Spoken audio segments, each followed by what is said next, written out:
오늘은 시편 2편입니다. 시편 2편은 세 부분으로 나뉘어져 있습니다. 첫 부분인 1절부터 6절까지는 이 불신앙의 세상에 대한 말씀인데, 사탄이 통치하고 악령이 통치하는 어두운 세상의 모습입니다. 1절에 어찌하여 이방 나라들이 분노하며 민족들이 헛된 일을 꾸미는가. 첫 번째는 분노의 세상, 어찌하여 이방 나라들이 분노하며, 두 번째는 헛된 일을 꾸미는 세상, 어찌하여 민족들이 헛된 일을 꾸미는가. 세 번째는 하나님과 예수님을 대적하는 세상. 2절에 세상의 군왕들이 나서며 관원들이 서로 꾀하여 여호와와 그의 기름 부은 자를 대적하며, 여기서 기름 부은 자란 누구를 말하냐면 예수 그리스도를 말합니다. 세상은 예수님 시대처럼 예수님과 예수 믿는 자들을 이 땅에서 제거하려고 혈안이 되어 있습니다. 그 일을 이루기 위해 그때는 종교 지도자들을 동원시킨 것처럼 지금은 자유주의 신앙을 가진 사람들과 단체들을 동원해서 기독교를 없애려는 공격을 합니다. 그 개교가 얼마나 치밀하고 사악한지 무서울 정도입니다. 그런데 그런 일이 지금 우리 조국 한국에서 무섭게 일어나고 있습니다. 한국에서 지금 시행하려고 하는 것이 포괄적 차별금지법인데, 한국은 이미 차별금지에 대한 법이 있습니다. 그런데도 굳이 그 법을 포괄적인 차별금지법이라고 이름을 정해서 통과시키려고 하는 이유가 대체 무엇일까? 크게 보면 하나님 대적이고, 작게는 교회를 대적해서 기독교를 없애겠다라는 사탄의 계교입니다. 유럽이 이미 그걸 시도했다가 지금 기독교가 그렇게 된 거잖아요. 그게 통과가 되면 올바른 말을 해도 안 됩니다. 아닌 걸 아니라고 말해도 안 됩니다. 죄를 지으면 지옥 간다라는 말을 하면 교회 문이 닫히는 겁니다. 동성애가 죄라고 말하면 감옥에 가는 겁니다. 그걸 합법화 시키겠다라는 거예요. 그 법이 한국에서 합법화가 되면 한국에 있는 많은 교회들은 문을 닫게 될 것이고, 또 많은 가정들은 깨질 것입니다. 결국 시간이 가면서 나라는 망하게 되는 거고, 그런 것들이 점점 더 전 세계적으로 확산이 되면 인류는 망하게 되는 겁니다. 세상이 정말 소란해졌고 굉장히 심각해졌습니다. 사람들이 하나님을 대적하려고 하기 때문입니다. 그러나 사람들이 아무리 치밀하게 나서서 하나님을 대적한다고 해도 하나님은 비웃고 계시다라는 4절에 하늘에 계신 이가 웃으시며 주께서 그들을 비웃으시리로다. 그런데 이제 갈수록 타락하고 부패하고 음란해지니까 참고 인내하신 하나님이 결국 진노하신다라는 것. 이 세상이 자기들 마음대로, 자기들이 마음에 품은 대로 될 것 같지만 하나님이 용납하시지 않으시기 때문에 그들이 하는 경영은 모든 게 다 실패로, 모든 게 다 헛수고로 끝날 것이다 라는 것. 모택동이 지금 시진핑처럼 선교사들을 다 추방했습니다. 기독교 집회를 다 금지시켰습니다. 그렇게 힘으로 몰아붙이면 기독교가 이 땅에서 다 사라질 줄 알고는 무력으로 탄압을 했습니다. 그런데 실은 그때 지하교회가 가장 왕성했었습니다. 모택동이 실각하자마자 대단한 부흥이 중국에서 일어났었습니다. 1억이 넘는 크리스찬들이 출연을 한 겁니다. 한국이 크리스찬의 숫자가 1000만이라고 말하면서 대단하게 생각하는데, 그 중국은 그것의 10배가 넘는 1억입니다. 1억. 여러분 무엇이 느껴지십니까? 모택동을 그때 하나님이 보시고 비웃고 계셨다라는 것.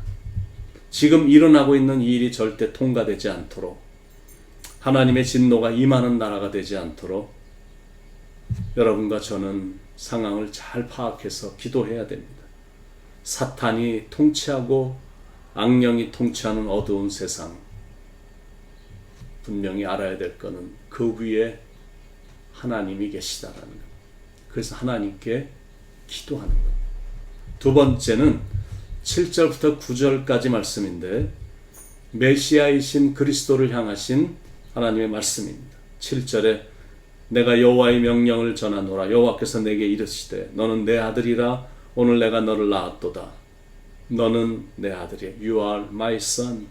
오늘 내가 너를 낳았도다. 메시아이신 예수님에 대해서 지금 말씀하시는 겁니다. 8절에 내게 구하라. 내가 이방 나라를 내 유업으로 주리니 내 소유가 땅끝까지 이르리로다. 그러니까 메시아의 통치권은 어느 한 군데 국한되어 있지 않습니다. 땅끝까지. 무슨 말이냐면 한국을 다스리는 자도 실은 대통령이 아니라 하나님이시다라는 것. 그걸 인정하는 것. 그걸 인정하지 못하니까 이 인본주의적인 것들로만 난무합니다. 사람의 생각이나 아이디어는 결국 이 사람의 마음만 나누거든요. 지금 한국의 위기는 경제 위기만이 아닙니다. 진짜 위기는 하나님의 말씀을 이해를 못하는 게 위기입니다. 그러니까 이런 일들을 일으켜서라도 교회와 성도들을 바르게 깨우치시려는 하나님의 마음을 지금 보게 되는 겁니다. 이걸 빨리 깨달아야 되는 거예요. 그러지 않고 하늘 높은 줄 모르고 계속 까불면 그들을 기다리고 있는 건 하나님의 채찍입니다. 채찍 말고 돌아오지 말고 빨리 하나님의 마음을 읽어서 지금 하나님께 돌아오는 것이 상책입니다. 예수님이 다스리시고 통치하시는 곳으로 들어와야 됩니다. 세 번째 마지막 부분인 10절로 12절까지는 세상의 지도자들을 향한 하나님의 말씀입니다. 10절에 그런즉 군왕들아 너희는 지혜를 얻으며 세상의 재판관들아 너희는 교훈을 받을지어다. 지혜를 얻으며 교훈을 받을지어다. 그 말은 하나님의 말씀을 받으라라는 것. 11절에 여호와를 경외함으로 섬기고 떨며 즐거워할지어다. 여호와를 경외하라. 하나님을 경외하는 지혜자가 되라라는 것. 12절 그의 아들에게 입맞추라. 유대인들에게 있어서 입맞춤은 경의와 존경의 표시입니다. 그의 아들에게 입맞추라라는 말은 예수님께 최고의 경의를 표하라라는 것. 그러지 않고 자기 멋대로 주님을 경외하는 마음도 없이 세상을 이끌어서 백성들을 신음하게 하면 심판과 멸망이 임한다라는 겁니다. 12절 후반부에 그렇지 아니하면 진노하심으로 너희가 길에서 망하리니 그의 진노가 급하심이라. 여호와께 피하는 모든 사람은 다 복이 있도다. 여러분, 이 세상의 소망은 다른 데 있지 않습니다. 이 세상의 소망은 예수님입니다. 예수의 이름은 세상의 소망이요 예수의 이름은 전국의 기쁨일세. 이 땅이 예수님이 다스리는 나라가 되도록 예수님께 통치권을 내어드릴 때 그때 희망이 있는 것. 그러지 않고 사람들이 다스리는 나라가 돼버리면 거기에는 반드시 불의, 부정, 부패, 반도덕적인 행위, 억압, 분노, 좌절, 신음소리, 소란한 소리, 인종차별만 무성합니다. 어떤 사람이 지도자가 돼도 조금만 지나면 문제가 다 생깁니다. 한국의 전직 대통령들을 다 보셨잖아요. 권세를 휘두를 때는 그들이 세상을 다스리는 줄 알았는데 그런데 대통령직에서 내려오자마자 다 감옥에 갔거나 죽었습니다. 세상의 역사는 다 그렇게 진행이 되다가 끝나고 세상의 지도자들의 결말은 대체적으로 그렇게 되고 어떤 자가 지도자가 돼도 시간이 지나면 결국 사람들의 마음을 나눌 뿐입니다. 그러나 너는 내 아들이다 라고 말씀하신 예수님이 다스리는 나라가 되면 그 나라엔 진정한 평화가 임합니다. 우리 조국과 우리가 사는 미국이 그런 나라가 되도록 만왕의 왕이신 예수님이 하늘의 지혜로 다스리고 또 사랑으로 다스리시는 새로운 나라가 도래하도록 그분이 하신 말씀으로 나라가 치리가 되도록 우리는 기도해야 됩니다. 복 있는 사람은 누구인가? 시편 1편에서는 악인들의 꾀를 따르지 아니하고 죄인들의 길에 서지 않고 오만한 자들과 같이 자리에 앉지 않고 오직 하나님의 말씀을 즐거워하여 묵상하는 자가 복 있는 사람이다라고 말씀하고 있습니다. 시편 2편에서 말하는 복 있는 사람은 여호와를 경외함으로 섬기며 여호와를 의지하는 자, 그 사람이 복 있는 사람이다라고 말씀하고 있습니다. 그러니까 어디에 서야 되는지, 어디로 피해야 되는지, 누구만 의지하며 살아야 되는지 답이 분명히 나왔습니다. 그러므로 바라기는 여러분은 오직 하나님입니다. 항상 어떤 상황에도 변함이 없으신 신실하신 하나님만 믿고 의지하시기 바랍니다. 그래서 복된 인생, 행복한 인생을 늘 살아가시길 예수님의 이름으로 간절히 축원을 드립니다. 기도하겠습니다. 하나님을 경외하고 그리고 절대 변함이 없으신 신실하신 하나님만 의지하고 나가는 우리의 삶이 되게 하여 주시옵소서.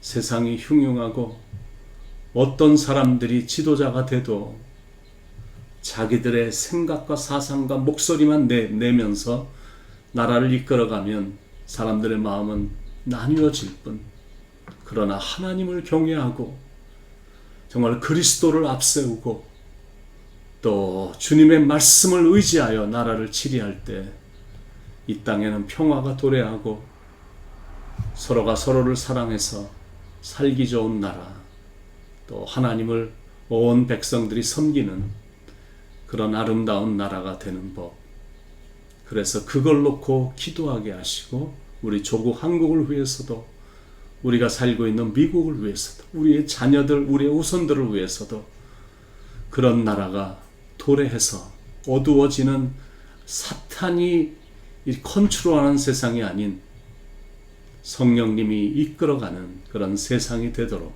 우리는 기도하고 우리는 하나님께 그걸 놓고 부르짖고 기도하며 나가는 참 살아있는 신앙인이 될 수 있도록 하나님 인도해 주시길 간절히 바랍니다. 오늘도 말씀해 주셔서 하나님 감사합니다. 예수님의 이름 받들어 간절히 기도드립니다. 아멘.